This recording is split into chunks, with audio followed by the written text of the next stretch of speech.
Article 67 ये कहता है कि किसी रुकन का ना होना या कुछ अरकान का ना होना जो है वो प्रोसीडिंग्स जो हैं हाउस की उनको इनवैलिडेट नहीं करता।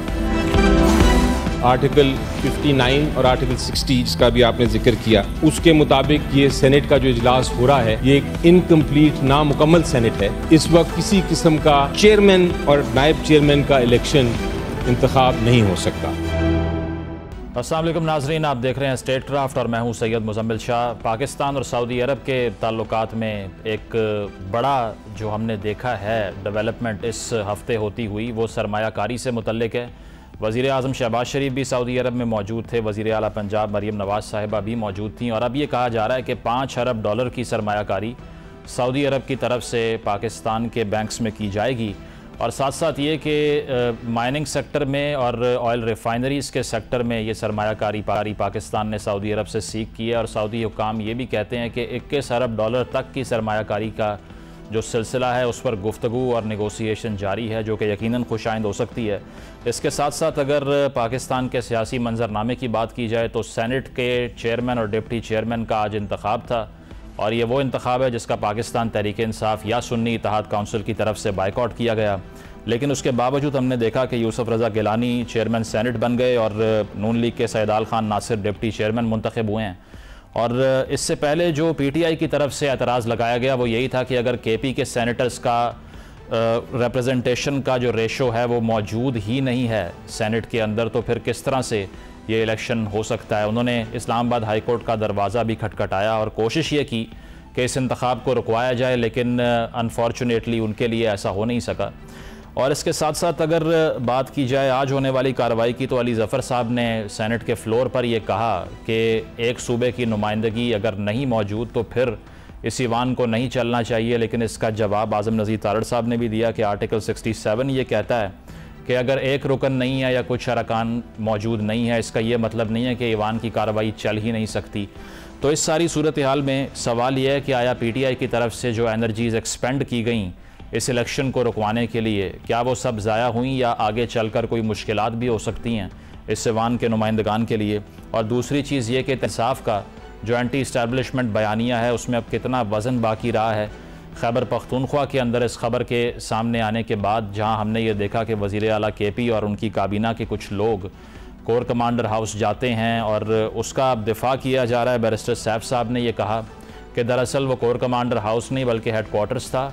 उन्होंने ये कहा कि वो हिंदुस्तान की नहीं पाकिस्तान की फ़ौज के अरकान हैं, इसीलिए उनसे बात करने में कोई ऐसी बुराई नहीं है। साथ साथ ये भी कहा कि ऐसा नहीं है कि बानी चेयरमैन तहरीक इंसाफ की परमिशन के बग़ैर हमने ऐसा किया, बल्कि हर वो इनिशिएटिव जो ये पार्टी लेती है और KP की हुकूमत लेती है वो उनकी जो रेटिफिकेशन है या उनकी ओपिनियन है उसको सीख किए बग़ैर नहीं लेती। तो इसका मतलब यही है कि क्या तहरीक इंसाफ की तरफ से कोई सॉफ्ट कॉर्नर दिखाया जा रहा है या फिर बैकडोर चैनल से राब्ते बढ़ रहे हैं। इस पर गुफ्तगू का आगाज़ करते हैं। पैनल हमारे साथ मौजूद है। अमीर अब्बास साहब मौजूद होंगे, सीनियर सहाफ़ी हैं, तजिया निगार हैं। इसके अलावा जैगम खान साहब हमें ज्वाइन कर रहे हैं, सीनियर सहाफ़ी तजिया निगार हैं। और हसन अयूब साहब सीनियर सहाफ़ी और तजिया निगार हमारे साथ मौजूद होंगे। हसन साहब आपसे आगाज़ करना चाहूँगा, ये बताइए कि आज जिस तरह डिप्टी चेयरमैन और चेयरमैन सेनेट का इंतखाब तो हो गया लेकिन PTI ने बॉयकॉट करने का फ़ैसला किया, अब आपको लगता है कि ये एक प्रिंसिपल स्टांस था या फिर आगे चल के जिस तरह वो इस्लामाबाद हाई कोर्ट में गए हैं लिटिगेशन में ही रहेंगे मामलात? ये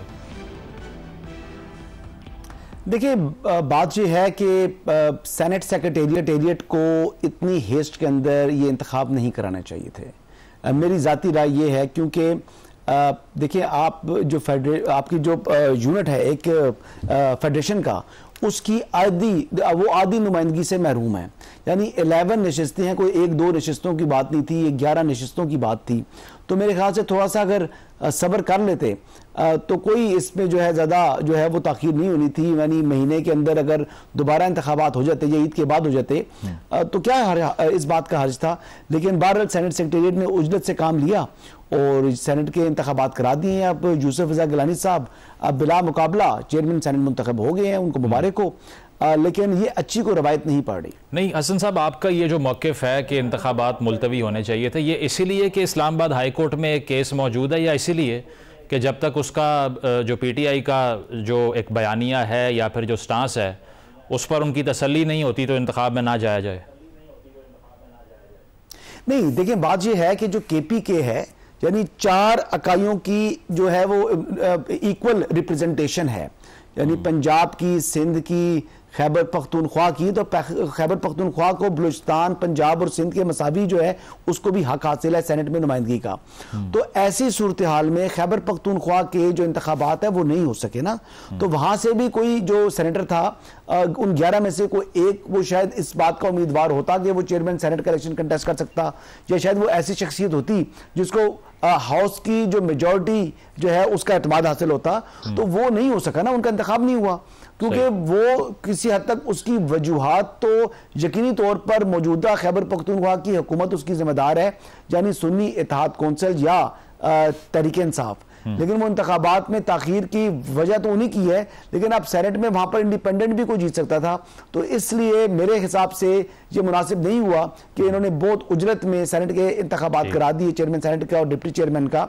अगर ये महीना 20 दिन ताखीर भी हो जाती तो मेरे ख्याल से एक अच्छी रवायत बननी थी कि सेनेट का जो तमाम के तमाम सेनेटर्स मुंतखब हो चुके होते और फिर ये इंतखाब होता, लेकिन कॉन्स्टिट्यूशनली कोई ऐसी को गैर कानूनी काम नहीं किया, मावरा आइन या मावरा कानून काम नहीं हुआ, लेकिन इखलाकी एतबार से मैं कह रहा हूं कि इन इंतखाबात को जो है वो तभी होना चाहिए था जब तमाम के तमाम सेनेटर्स का इंतखाब हो चुका होता। सही। ज़ैगम साहब, आप भी यही समझते हैं कि वफाक ने कहीं ना कहीं जिम्मेदारी पूरी नहीं की? अगर जरदारी साहब चाहते तो वो इंटरवीन करके इजलास को डिले करवा सकते थे, नहीं? जी, मैं इत्तफाक नहीं करता। मेरे ख्याल में सेनेट जो है, जो हाउस ऑफ फेडरेशन है, ये एक ऐसा हाउस है जो हर वक्त मौजूद रहना चाहिए। ये पाकिस्तान के आइन की ये स्पिरिट है कि जबकि कौमी असम्बली जो है वो कुछ मुद्दत के लिए मौजूद नहीं होती, सेनेट हर वक्त मौजूद होती है, उसे हर वक्त मौजूद रहना चाहिए। तो आप असूली तौर पर आप कह रहे हैं कि हम जो है वो सेनेट का जो इलेक्शन है वो इनडेफिनेटली मुलतवी करते हैं, और जो KPK खैबर पख्तूनख्वा के असम्बली के जो स्पीकर हैं वो जो ऑब्स्ट्रक्ट कर रहे हैं इस पूरे प्रोसेस को, यानी सेनेट की फॉर्मेशन के प्रोसेस को, क्योंकि इस वक्त तो सेनेट थी नहीं, सेनेट की फॉर्मेशन के प्रोसेस को जो ऑब्स्ट्रक्ट कर रहे हैं, तो उनको ये इजाज़त दी जाती कि वो पाकिस्तान का जो डेमोक्रेटिक प्रोसेस है, जो सबसे बड़े अगस्त हाउस की फॉर्मेशन है, उसको वो ऑब्स्ट्रक्ट करते रहें। ये बात ठीक है कि खैबर पख्तूनख्वा असम्बली में से 13 लोग मौजूद हैं, मजीद 11 लोगों को आना चाहिए था, उनका हक था, लेकिन उनको किसी ने बाहर से नहीं रोका, कोई ऐसी एक्सटर्नल फोर्स नहीं थी कि जिसने उनको रोका। जिस असम्बली ने उनको भेजना था उस असम्बली ने ही नहीं भेजा, तो कोई दूसरा क्या कर सकता है? तो मुकम्मल जिम्मेदारी तो उस हाउस पर आती है, गवर्नमेंट पर नहीं आती, हाउस पर आती है। देखिए, जो स्पीकर हैं खैबर पख्तूनख्वा असम्बली के, वो खैबर पख्तूनख्वा असम्बली के कस्टोडियन है, ऑब्स्ट्रक्शन उन्होंने की है। तो जिस हाउस ने मुंतखब करके भेजना था उन्होंने नहीं भेजा, तो तमाम पर जिम्मेदारी खैबर पख्तूनख्वा असम्बली की है और उन पर जिम्मेदारी जानी चाहिए। और आईनी तौर पर, कानूनी तौर पर वाज़ेह है कि जो फैसला है वो 5 मेंबर बेंच ने दे दिया था पेशावर हाई कोर्ट के। उसके बाद आईनी मामलात चलते रहते, और अब भी यही है कि अगर वो इंतजार करना चाहते हैं कि सुप्रीम कोर्ट का फैसला आए, तब तक वो ऑब्स्ट्रक्ट करना चाहते हैं। सारी पहले तो रिव्यू है, रिव्यू का फैसला आएगा पेशावर हाई कोर्ट से कि रिव्यू का फैसला आए, अगर वो मुतमैन नहीं है तो फिर वो जाए मामला सुप्रीम कोर्ट में, तब तक वो ऑब्स्ट्रक्ट करना चाहते हैं। तो जब 11 आएंगे, अगर नेचर चेंज हो जाती है, देखिए अगर नंबर्स चेंज हो जाते हैं तो वो नंबर्स फिर through vote of no confidence एक नया सेनेट चेयरमैन मुंतखब कर सकते हैं। सही। लेकिन हसन साहब, एक जो सारा इस मामले की बेसिस थी वो तो वही स्पेशल सीट्स थी ना जिस पे तनाज़ा है। अब PTI का या सुन्नी इत्तेहाद कौंसिल का ये मौक़िफ़ कि आपने हमें स्पेशल सीट्स नहीं देनी, ना दीजिए, लेकिन किसी और को भी नहीं मिलनी चाहिए, इस बारे में क्या ख्याल है आपका? मेरे ख्याल की क्या जरूरत है जी, इस आर्टिकल 51 बड़ा वाज़ेह है। वो जिस सीट जिस जमात ने जीती होंगी, यानी जिसने यानी कॉन्स्टिट्यूशन का आर्टिकल 51 और इलेक्शन एक्ट अगर आप देख लें, दोनों को मिला के पढ़ लें, तो बात वाज़ेह है कि जो पार्लियामेंट के अंदर मौजूद जमातें हैं उन्हीं में ही जो ख़वातीन की नुमाइंदगी है वो तकसीम होगी या मखसूस नशिस्तों की नुमाइंदगी तकसीम होगी, तो वो उसमें उनके कहने से फ़र्क नहीं पड़ेगा। यानी कानून और आइन दोनों बड़े वाज़ेह हैं, तो ये तकसीम तो होनी है। अब ये उस जमात का राइट होगा जो कि पार्लियामेंट के अंदर मौजूद है और ऑलरेडी पार्लियामेंट्री पार्टी है। यानी कोई जमात जो पार्लियामेंट्री पार्टी नहीं थी उसको ग्रुप ऑफ इंडिपेंडेंट्स ने अगर चाहे 80% भी ज्वाइन कर लें तब भी वो पार्लियामेंट्री पार्टी नहीं होगी। और यही फैसला है जो 5 रुकनी बेंच जो था पेशावर हाई कोर्ट का उसका भी, और सुप्रीम कोर्ट भी फैसला यही देगी क्योंकि आइन और कानून से बाहर ना सुप्रीम कोर्ट निकल सकती है ना पेशावर हाई कोर्ट ने निकली है, और इलेक्शन कमीशन का फैसला भी यही है। तो इसमें यानी कोई ताज्जुब वाली बात नहीं होगी। ये तो खाली इस तरह की बात कहते हैं कि जी मावराए आइन या मावराए कानून जाकर हमें सहूलतकारी फराम की जाए, ये डिमांड है पाकिस्तान तहरीक इंसाफ की। तो ऐसा तो खैर होगा नहीं, सही, और ऐसा हो भी नहीं सकता। अभी यानी इवन के आप हम ख्याल जजेस जिनके ऊपर ये बात लगती थी कि उन जजेस पर मुश्तमिल भी अगर आप बेंच बैठा देंगे, इवन के साकिब निसार साहब को बिठा दें, तो वो भी ये जो नशिस्तें हैं उनको ये अलॉट करनी पड़ेंगी और उन जमातों को करनी पड़ेंगी जो सुन्नी इत्तेहाद के मुखालिफ जमातें हैं। सही। और जिनके पास जितनी रिप्रेजेंटेशन है ईवान के अंदर उसी तनासुब से उनके अंदर ये जमातें ये जो नशिस्तें तकसीम होंगी। एक चीज तो ये आ गई। दूसरी चीज ये है जनाब के मौजूदा हालात के अंदर जो सुन्नी इत्तेहाद के जो लोग हैं वो भी आपको पता है कि कौमी असम्बली सेक्रेटेरिएट ने उनको आजाद करार दे दिया है। यानी इवन के इसी तरीके से खैबर पख्तूनख्वा असेंबली अब क्या करी कि अब सवाल ये आएगा क्योंकि पंजाब असेंबली में भी उन्होंने आजाद डिक्लेयर होना है और कॉन्स्टिट्यूशन और आइन के तहत तो ये आजाद ही है। अब सुन्नी इत्तेहाद वालों को अगर खैबर पख्तूनख्वा असेंबली में अगर स्पीकर साहब सुन्नी इत्तेहाद को ऐसा जमात रिकग्नाइज कर लेते हैं तो फिर एक जो है वो क्राइसिस की सिचुएशन इमर्ज हो जाएगी, क्योंकि जिस तरीके से पंजाब, वफाक, सिंध एक चीज कह रहा हो, बलूचिस्तान एक चीज कह रहा हो और खैबर पख्तूनख्वा के स्पीकर एक अलग लाइन ले ले तो फिर आप देखें कि फिर मजीद जो है वो हालात जो है वो खराबी की तरफ बढ़ेंगे। तो बेहतर ये है कि आइन और कानून के मुताबिक ही जो स्पीकर हैं खैबर पख्तूनख्वा असेंबली के उनको काम करना होगा। अगर उन्होंने देखे ना इन डिफाइंस ऑफ जो पेशावर हाई कोर्ट का बड़ी क्लियर कैटेगोरिकली ऑर्डर था कि ना सिर्फ इन उम्मीदवारों का ओथ कराएं स्पीकर खैबर पख्तूनख्वा असेंबली, बल्कि वो फैसिलिटेट करें कि ये वोट अपनी कास्ट करें, ये बात को यकीनी बनाएं, लेकिन वो अपना जो बतौर स्पीकर जो आर्टिकल 69 आई बिलीव ये है जिसके तहत वो 67 की बात हासिल है, लिहाजा उनके ऊपर कोई कंटेम्प्ट प्रोसीडिंग जो है इनिशिएट नहीं होगी। अच्छा। उन्होंने अपनी मर्जी की है। सही। अमीर अब्बास साहब आप क्या समझते हैं ये जो चेयरमैन और डिप्टी चेयरमैन सेनेट का इलेक्शन हुआ है, इस पे अली जफर साहब ने भी आज गुफ्तगू की कि मुकम्मल नुमाइंदगी तमाम इकाइयों की नहीं है, इसीलिए ये गैर आइनी है। आजम नज़ीर तारड़ साहब ने जवाब दिया कि आप आर्टिकल 67 पढ़ लें, कुछ अरकान अगर ना हो इसका यह मतलब नहीं कि प्रोसीडिंग को ही हम बंद कर दें। तो आपको लगता है कि पीटीआई का जो मौक़िफ़ है इस पे एनर्जी वेस्ट हो गई उनकी और इसका फ़ायदा नहीं होगा लॉन्गर रन में? जी बहुत शुक्रिया मुसम्मिल। देखिए मुल्क को किसी कानून के तहत चलाना है, आइन के तहत चलाना है, या मुल्क को अखलाकियात के तहत चलाना है, या मुल्क को रिवायात के तहत चलाना है। जैसे बरतानिया में कोई रिटन कॉन्स्टिट्यूशन नहीं है, उनके यहाँ रिवायात बहुत मजबूत हैं। हम तय तो कर लें कि हमने इस मुल्क को किस तरह चलाना है। अगर मुझे सूट करती है आज कहीं कोई रिवायत तो मैं कहता हूं आइन पर भी लानत, कानून पर भी लानत और सब कुछ खत्म करो, मेरी रिवायत काबिल कबूल होनी चाहिए। अगर मुझे कहीं आइन की कोई शिक मेरे इक्तदार को, मेरे सियासी मफादात को, मेरी खुदगर्जी को अगर तकवीत देती है तो मैं कहूंगा रिवायात भी भाड़ में जाए या अखलाकियात भी भाड़ में जाए, बस ये आइन जो है ना इसका ये नहीं कहीं दबना चाहिए। सो मुझे तो समझ नहीं आ रही है कि हम किसी प्रिंसिपल स्टांस के ऊपर इस मुल्क में सियासत नहीं कर सकते तो हम एनालाइज करें। हमारा जो एनालिटिकल फ्रेमवर्क है वो भी बड़ा अजीब सा है कि हम कहीं पे कॉन्स्टिट्यूशन का सहारा ले रहे हैं, कहीं हमारे पास रिटन कॉन्स्टिट्यूशन है ना, या तो हम उसी आइन के मुताबिक चले, फिर वो जिसके खिलाफ जाए, जिसके हक में जाए। अब यही पीडीएम है जिसने 90 दिन में जब इलेक्शन होना था वो नहीं करवाया। इन्होंने कैसी कैसी शर्मनाक हुज्जतें पेश की, इन्होंने कैसे कैसे शर्मनाक भोंडे जवाब घड़े, इन्होंने कैसी कैसी शर्मनाक दलीलें पैदा की कि जी 90 दिन में इलेक्शन हो जाएगा तो मुल्क खुदा ना खास्ता मुल्क की सत्यानाश हो जाएगा, कोई दीवारें चीन की तरह कोई याजूज पार्टी चार करेंगे इस मुल्क को। आज इनको आईन याद आ गया है। तो ये जो हिपोक्रेसी है in the name of democracy, इसको तो खुदा के लिए, इसको तो आप जैसे एंकर बैठ के इस पर तो सवाल उठाए ना, एक उसूल बना ले कि आपने किस पर चलना है। सही। तो आपको लगता है कि सिस्टम में कोई पार्टी फॉलो कर रही है फिर इस आइडियोलॉजी को, या सब प्रैग्मेटिज्म ही कर रहे हैं? अमीर अब्बास साहब, बिल्कुल, मुझे तो नहीं लगता, मैं तो नहीं समझता कि कोई भी जमात किसी उसूल के तहत मामलात को आगे चलाना चाहती है।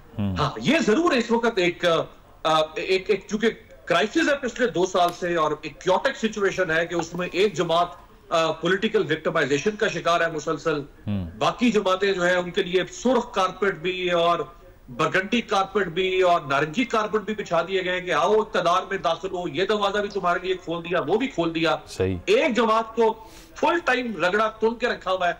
तो ये एक अब ऐसी सिचुएशन है कि इसमें हमें भी समझ नहीं आती कि हम किस स्टांस के ऊपर क्या मौक़िफ़ लें। बिल्कुल, ये कंफ्यूजन हो जाती है काफी। प्रोग्राम में एक ब्रेक शामिल करते हैं, ब्रेक के बाद वापस आएंगे। Stay with us.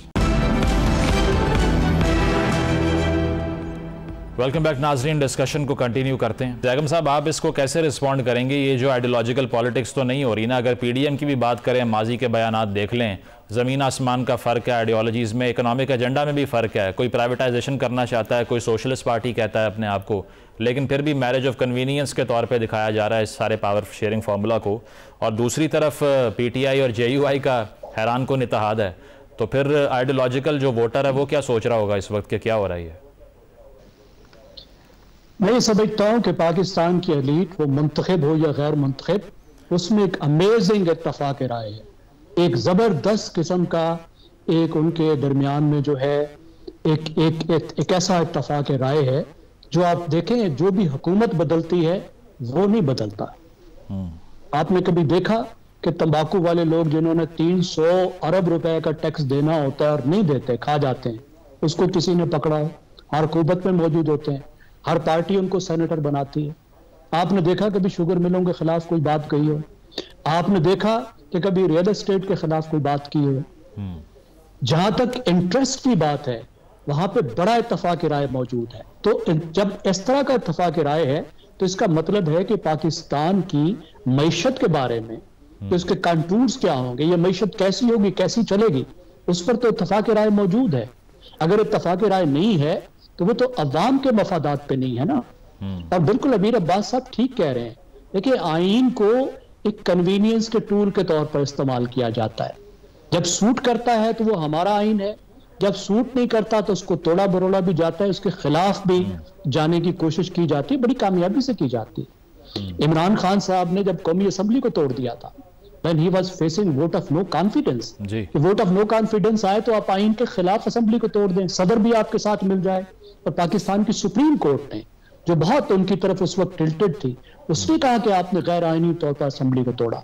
उसके बाद फिर हमने देखा कि किस तरीके से वो इलेक्शन जो 90 दिन के अंदर होने चाहिए थे, असूली तौर पर तो 60 दिन में होने चाहिए थे, 90 भी तब है जब एब्रप्ट तोड़ा जाए, यानी उसको भी आपने आइन की क्लास को मिसयूज करके 90 दिन पहले असेंबली तहलील कर दी ना।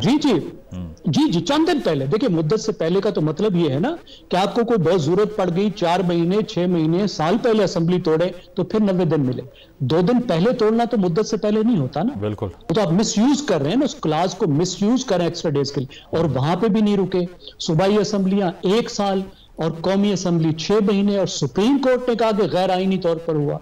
आप आइन की उस तरह से दर्जिया बगैरते हैं, लेकिन जाहिर है आइन तो आइन है, जहां तक उस पर चला जा सकता है चला जाना चाहिए। और अभी जो मसला है, देखिए अभी ये जो मामला चल रहा है जिस पे हम बात कर रहे हैं कि एक तरफ आइन कुछ कह रहा है और एक तरफ कानून कुछ कह रहा है। अब इसके दरमियान में कुछ एक हमें तजाद नजर आ रहा था और उस पर फैसला करना था हमारी आइनी अदालतों ने। सही। अब उस पर आपकी और मेरी तशरीह हो सकती है। मेरी अपनी राय यह है कि पीटीआई का ये हक था कि उसको सीटें मिलती।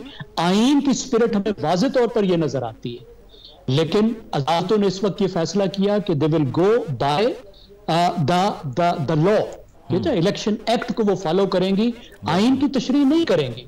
हो सकता है सुप्रीम कोर्ट आईनी तशरीह पर उसको लेकर जाए।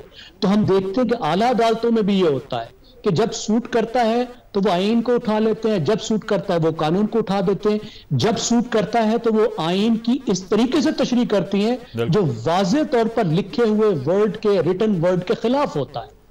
ये तो हमारी बदकिस्मती है कि जिस तरीके से जो हमारे पास कंसेंसस ऑफ एलीट ना होना है, जो कभी रूल्स ऑफ द गेम इन्होंने तय ही नहीं किए, सिर्फ अपने मफादात का, ग्रोही मफादात का झगड़ा चल रहा है और अपने जाती मफादात का झगड़ा चल रहा है, जिसकी कीमत आपको, मुझे, पूरे पाकिस्तान को, हमारी जमहूरियत को, हमारी मईशत को देनी पड़ रही है। सही, ठीक है, ठीक है। हसन साहब, अब चूंकि नज़रियाती सियासत की बात हो रही है तो इस पर अब ये जो मामला खैबर पख्तूनख्वा में रिपोर्ट हो गया कि कोर कमांडर हाउस में जाके वज़ीर आला ने इफ्तारी कर ली, तो उस पर बैरिस्टर सैफ ने कहा कि ये इस्लामी रवायत है, इफ्तारी पे कोई बुलाया जाना पड़ता है। तो कैसा लगा ये रीज़न उनका जो उन्होंने दिया आगे से?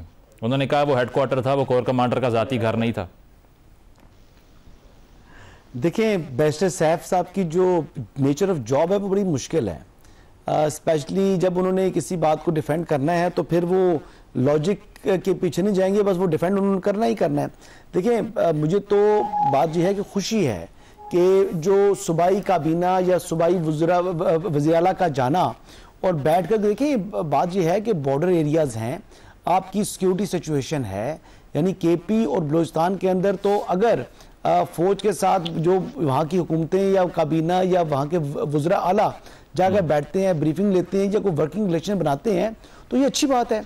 और पाकिस्तान तहरीक इंसाफ के ऑलरेडी एक जो है एक खलीज आई हुई है, यानी अफवाज और पाकिस्तान तहरीक इंसाफ के दरमियान, तो ये अगर स्पेस या गैप जो है ये कम हुआ है इससे, तो ये अच्छी बात है। सही। अब इसके ऊपर यानी बानी चेयरमैन तहरीक इंसाफ का एक तरफ तो ये कॉन्फिडेंस बिल्डिंग मेजर हुआ जो कि सूबाई कैबिनेट ने लिया और हेडेड बाय चीफ मिनिस्टर जो कि कैप्टन ऑफ द शिप है, कैप्टन ऑफ केपी के, खुद ये जाकर ब्रीफिंग ली, सब कुछ किया। अगले ही रोज या उस एक दो दिन बाद जो बानी चेयरमैन तहरीक इंसाफ ने वो जनाब जो पाक फौज के सरबराह हैं उनके ऊपर इल्जाम आयद करने शुरू कर दिए विदाउट एनी एविडेंस कि बुशरा बीबी कुछ हुआ तो जिम्मेदार जनरल नासिम मुनीर होंगे, फलां। नहीं तो हसन साहब, फिर पॉलिसी क्या है? आपको क्या समझ आ रहा है कि एक तरफ मुलाकातें और ब्रीफिंग ली जाती है, दूसरी तरफ ये कहा जा रहा है, फिर ये कंफ्यूजन है या स्ट्रेटजी है? ये स्ट्रेटजी है। देखिए, वो तो अली अमीन गंडापुर साहब शायद जो है गुड फेथ में चले गए, ये आगे से उन्होंने देखा कि जो मेरा वोटर है या सपोर्टर है उसके सामने तो मेरे पास तो कारकर्दगी क्या, मतलब क्या कारकर्दगी है पीटीआई की, एंटी एस्टैब्लिशमेंट वोट मांगते हैं ना उनके पास। और ये बेचारी का जो उन्होंने जो वोट लिया ये जो 8 फरवरी के इंतखाबात में, प्रोग्रेस क्या थी? एक यूनिट लगाई है कहीं पर? उन्होंने क्या काम किया था? उन्होंने कोई काम नहीं किया था। तो अब उनको ये फियर है कि जो मेरा वोट बैंक है, जिसके सामने मैं बेचारा बना हुआ हूं, जिसके सामने मैं खड़ा हुआ हूं कि मैं जो एस्टैब्लिशमेंट के खिलाफ खड़ा होने वाला शख्स हूं, तो ये मेरी जो पूरी काबीना चली गई वहां पर, मेरा विजयला चला गया, तो इससे मेरे वोट बैंक को या मेरी साख को जो है वो मुतासिर हो रही है। मतलब वो अपील खत्म ना हो, इसी वजह से उन्होंने इस किस्म के बयान दे दिए ताकि उस चीज को काउंटर किया जा सके। लेकिन बात यह है कि बानी चेयरमैन तहरीक इंसाफ ने 25 मई का देख लें जो उन्होंने लॉन्ग मार्च किया था, उसके बाद नवंबर वाला लॉन्ग मार्च देख लें उनका, और जनरल आसिम मुनीर के बारे में वो कहते थे कि किसी को भी आर्मी चीफ लगा दो तो जनरल आसिम को नहीं लगाना। तो पता नहीं उनको क्या फोबिया है, जनरल आसिम मुनीर फोबिया में मुब्तला है बानी चेयरमैन तहरीक इंसाफ, ये आज तक मुझे समझ नहीं आ सका। ठीक है अमीर अब्बास साहब, ये जिस तरह से काफ़ी संगीन इल्ज़ामात होते हैं जब आप ये कह रहे हैं कि मेरी अहलिया को, या उन्होंने खुद भी कहा कि जहर डाल कर दिया गया, स्लो पॉइजनिंग का इल्ज़ाम लगाया गया, तो आपको लगता है कि जिस तरह से आपने पहले कहा कि ज़ेरे अताब है एक पार्टी, लेकिन उसके बावजूद खान साहब ने यह कहा कि पार्टी के अंदर कुछ लोग इस्टेब्लिशमेंट से बात करना चाह रहे हैं मुझसे पूछे बगैर, लेकिन बैरिस्टर सैफ ये कहते हैं कि ये मुलाकात जो कोर कमांडर हाउस में हुई, इस समेत कोई भी इनिशिएटिव उनकी मर्जी के बगैर नहीं लिया गया। तो आपको लगता है कि ये कन्फ्यूजन तो है? फिर इसका मतलब है अगर पार्टी ज़ेरे अताब है तो क्यों ना एक आवाज़ में सब एक ऐसा स्टांस लें जिसमें क्लैरिटी मौजूद हो एटलीस्ट? जी, इसमें देखिए मैं अगर आपके सवाल को दो हिस्सों में डिवाइड करूं मुजम्मिल, एक ये कि इमरान खान ने या उनकी पार्टी ने अगर इस्टेब्लिशमेंट पे या उसकी क़यादत पे कुछ इल्जामात लगाए तो देखें आप जब हम पीटीआई या उसकी लीडरशिप के फ्रेम ऑफ माइंड को पिछले 2 साल से जिससे वो गुजरे अगर उसको समझें तो उसमें कैजुअलिटी ऑफ ट्रुथ होगी। जो शख्स सप्रेस होता है या जिसको ऑप्रेस किया जाता है, जहां उसके साथ कुछ जेन्युइनली ज्यादती हो रही हो वहां प्रोपेगेंडा का इस्तेमाल भी हो सकता है। अच्छा, वहां चीजें एग्जैजरेट भी हो सकती है। लेकिन ऑब्वियसली ये हमारे इल्म में तो नहीं है, वो साबिक वज़ीर आज़म रहे हैं, उनके अपने बहुत राब्ते होंगे, बहुत सारी जगहों पर राब्ते होंगे। अगर वो ये इल्जाम लगा रहे हैं किसी शख्सियत के ऊपर या किसी इदारे के ऊपर, तो वो बेहतर इसमें बता सकते हैं कि वो किस ठोस बुनियाद के ऊपर ये इल्जाम लगा रहे हैं। लेकिन जो हुआ है 2 साल में, वो उसकी भी कोई जस्टिफिकेशन नहीं हो सकती है कि जिस तरह एक पार्टी को एनिलिएट करने की कोशिश की गई है, तो वो पार्टी रिएक्ट भी करेगी, वो झूठ भी बोल सकती है। उसको अगर 1 डंडा लगा है तो वो कहेगी मुझे 2 डंडे लगे हैं, ये फितरी है। अच्छा, ये पॉलिटिकल पार्टीज और इंडिविजुअल की जो सेंटिमेंट्स होते हैं वो कहीं ना कहीं जाके कन्वर्ज हो जाते हैं। लेकिन अमीर अब्बास साहब, ये झूठ बोलना तो फितरी नहीं ना हो सकता। अगर जो उनके साथ हो रहा है सिर्फ उसी को असर्ट करते रहे, वही बहुत है। नहीं, मैं ये नहीं कह रहा कि कोई झूठ बोलने से कोई बाकायदा मुनज़्ज़म तरीके से झूठ बोला जा रहा है। एक पॉलिटिकल पार्टी है ना, उसमें कई टीयर के लोग हैं। फिर सोशल मीडिया एक ऐसा एक डिसऑर्गेनाइज्ड किस्म का वेपन है, वो मेरे हाथ में भी है, आपके हाथ में भी है, पॉलिटिकल पार्टीज के हाथ में भी है, वर्कर्स के हाथ में भी है। तो बहुत सारी जगहों से चीजें डिसमिनेट हो रही हैं, बहुत सारी जगहों से उल्टे सीधे नैरेटिव आ रहे हैं, तो उसमें कहीं ना कहीं जाके चीजें गलत भी फ्लेयर अप हो जाती है। अगर कोई ऑर्गेनाइज तरीके से करे तो वो जाहिर बात है गलत है, उसको तो कोई तायद नहीं करेगा। लेकिन मैं तो कह रहा हूं कि क्योस और क्योटिक सिचुएशन के अंदर ये सिचुएशन हो सकती है। तो अमीर अब्बास साहब, मुझे समझ ये आई है आपके आर्गुमेंट से कि पीटीआई में जो अंदरूनी डिवाइड है वो भी नुकसान पहुंचा रही है। कुछ लोग वो बात कर रहे हैं जो लीडरशिप से आ ही नहीं रही, राइट? बिल्कुल बिल्कुल सर। देखें ना, लाइन ऑफ कम्युनिकेशन जब आपने काट दी है लीडर की, और लीडर ही देखें ना, हर पार्टी का लीडर ही ग्रेविटेशनल फोर्स है। कशिश सकल हर पार्टी का लीडर है, बाकी सब बेचारों की कोई हैसियत औकात नहीं होती। आप पीपल्स पार्टी में देख लें, जरदारी साहब, all in all Noon league में दोनों भाई, इधर इमरान खान। तो जब लीडर के साथ लाइन ऑफ कम्युनिकेशन आपने काट दी है, 5 अगस्त से वो सब गिरफ्तार है, तो उसकी वजह से इब्हाम पैदा होगा और चीजें नहीं सही तरह करनी होगी। एक बात मैं ये कर दूं कि जो केपीके में मुलाकात हुई है चीफ मिनिस्टर की, देखिए एस्टैब्लिशमेंट वर्सेस पॉलिटिशियन या पॉलिटिकल पार्टी क्या रिलेशन होना चाहिए। हम एक प्रिंसिपल रिलेशन की बात कर लेते हैं ना। बिल्कुल।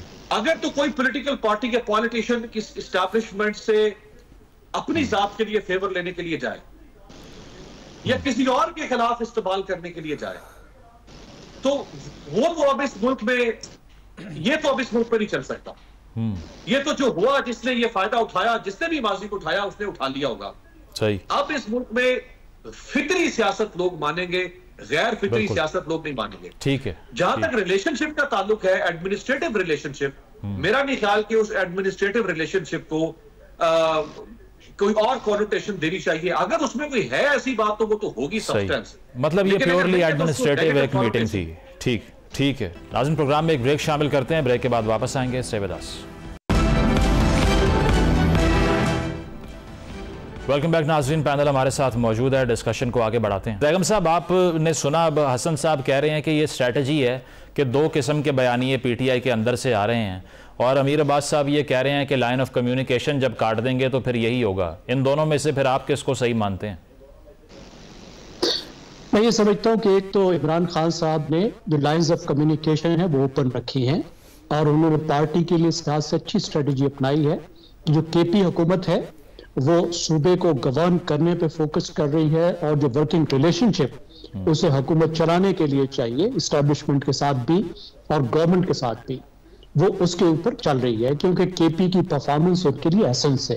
केपी की बुनियाद पर ही उन्होंने बाकी पाकिस्तान के इलेक्शन जीते थे, मकबूलियत हासिल की थी। केपी की बुनियाद पर उन्होंने नैरेटिव बनाया था, और अब भी केपी उनका एक किला है और आखिरी पनाहगाह है। केपी की वजह से ही उनको इस वक्त जो रिलीफ मिली है, उसकी एक बड़ी वजह यह है कि उन्होंने केपी में हुकूमत बनाई है।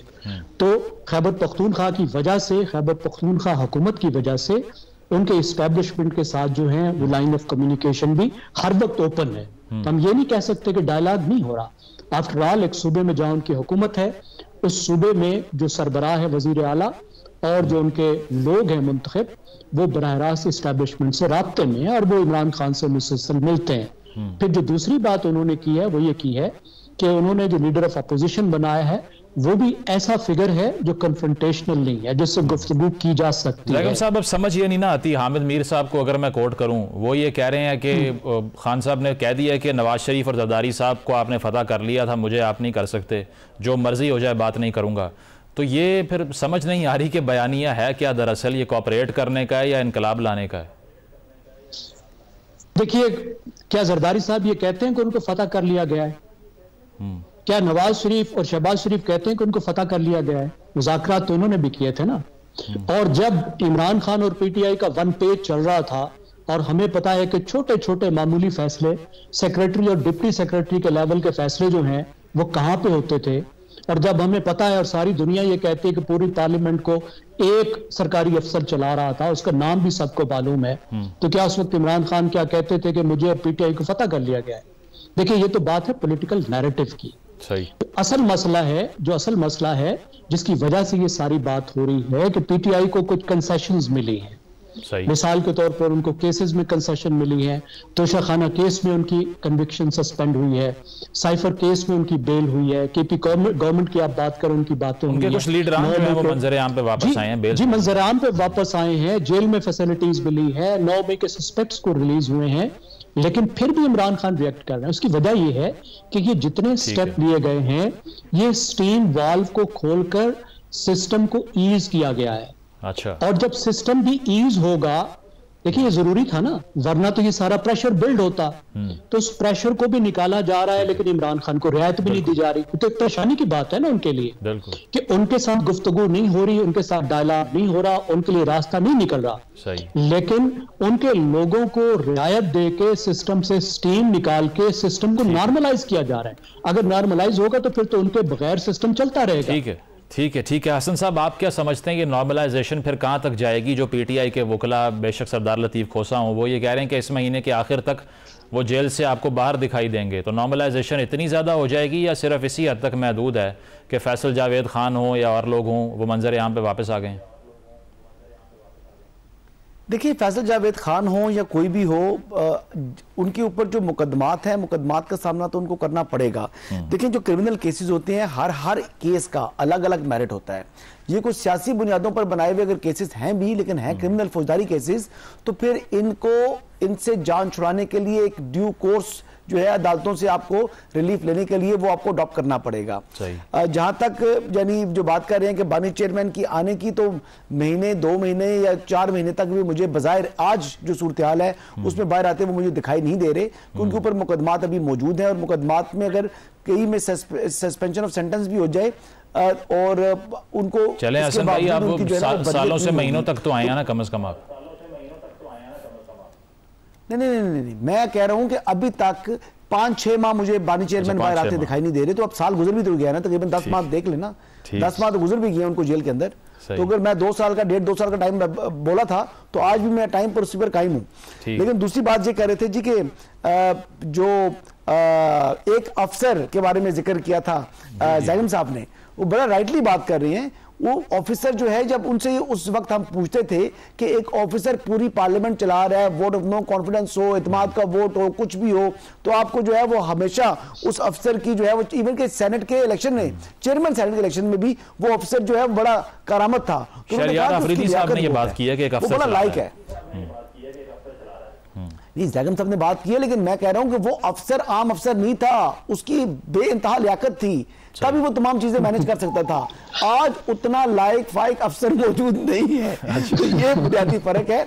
अब ये मैंने इशारा कर दिया, आपको समझ तो आ गई होगी मेरे ख्याल है। ठीक है अमीर अब्बास साहब, शॉर्टली वक्त कम है, ये बताइए कि अब पीटीआई के लिए फिर वे फॉरवर्ड क्या है? वो चले जाएं कन्फ्रंटेशन में, या फिर जिस तरह वो कह रहे हैं तहरीक चला लेंगे, मौलाना साहब साथ आ जाएंगे, यही तरीका है? या जिस तरह ज़ैगम साहब ने कहा कि जो प्रेशर रिलीज हुआ है, इसी नॉर्मलाइजेशन का इंतजार करें? देखिए, मैं समझता हूं कि इमरान खान को अपनी माजी की गलतियों से सबक सीखना चाहिए, और मुमकिन है, मैं बेनिफिट ऑफ डाउट दे सकता हूं, क्योंकि आप वो अंदर है, हमारा तुमसे कोई राब्ता मुलाकात नहीं है, मुमकिन है शायद उन्होंने कैथारसिस किया हो। इंसान जेल में जब होता है तो बहुत कुछ सोचता है, बहुत तो कुछ करने को है नहीं। उनको वो इस वक्त पाकिस्तान में सिंबल ऑफ रेजिस्टेंस बन चुके हैं। अच्छा, कोई उनको उनसे इख्तलाफ रखे या ना रखे, इस वक्त इमरान खान पाकिस्तान की वाहिद मुजामत की अलामत है और इमरान खान को अब अपनी सियासत सिर्फ और सिर्फ civilian supremacy, indigenous politics, constitutionalism और डेमोक्रेसी के ऊपर फोकस करना पड़ेगी। इमरान खान को अगर इक्तदार भीख में मिले, जैसे नवाज शरीफ ने इक्तदार लिया अपनी बेटी को चीफ मिनिस्टर बनाने के लिए, वो डील का अपने ऊपर ताना भी लगवा लिया और एक खुद फारिग होकर बैठ गए और अब पार्टी के अंदर से लोग कह रहे हैं कि जी हमें तो इलेक्शन लूट के हमें दिया गया है। सही। अब इमरान खान को तय करना पड़ेगा कि उसने इस मुल्क में सिविलियन सुपरमेसी, डेमोक्रेसी, कॉन्स्टिट्यूशनलिज्म के ऊपर सियासत करनी है। इक्तदार मिला न मिले भाड़ में जाए, अच्छा लानत भेजे ऐसे इक्तदार के ऊपर जो इक्तदार आपकी गर्दन के गिर्द रस्सा डाल के आपको इक्तदार की कुर्सी पे बैठा दिया जाए और आप उसमें कुछ ना कर सके। उन्होंने इक्तदार 3.25 साल का एंजॉय कर लिया, वो यही इक्तदार होता है। मुजम्मिल साहब, यहाँ हम इस्लामाबाद में बैठे हैं, हसन भी इधर ही है, जैगम साहब इसी शहर में, यहाँ हमने कई वज़ीर आज़म आते जाते देखे हैं जी। ये कोई इतनी बड़ी बात, आप 3.25 साल वज़ीर आज़म थे, आप 3 साल और भी बन जाएंगे तो कोई फर्क नहीं पड़ेगा। आपके नाम के साथ हमेशा ये लिखा रहेगा साबिक वज़ीर आज़म। सही। वो जो 1 महीने का वज़ीर आज़म था ना चौधरी शहजाद हुसैन, उसके साथ भी साबिक वज़ीर आज़म ही लिखा होता है और जो 5 साल का होता है उसके साथ भी। तो इमरान खान को तय करना पड़ेगा कि उसने इस मुल्क के अंदर जो चंद बेहतर सियासी सोच के अंदर अगर कहीं उसने कंट्रीब्यूट किया है, वो उन उम्मीदों को खत्म ना होने दे। बिल्कुल। वो पावर पॉलिटिक्स छोड़कर और वो प्रिंसिपल पॉलिटिक्स करनी पड़ेगी और गलतियों से सीखना पड़ेगा। बहुत बहुत शुक्रिया अमीर अब्बास साहब, जैगम खान साहब, हसन अयूब साहब। एक ब्रेक शामिल करते हैं, ब्रेक के बाद वापस आएंगे। Stay with us. नाज़रीन, प्रोग्राम में आपने मुलाहिज़ा किया, अपना फीडबैक ज़रूर दीजिएगा। इजाज़त दीजिए, अल्लाह हाफ़िज़।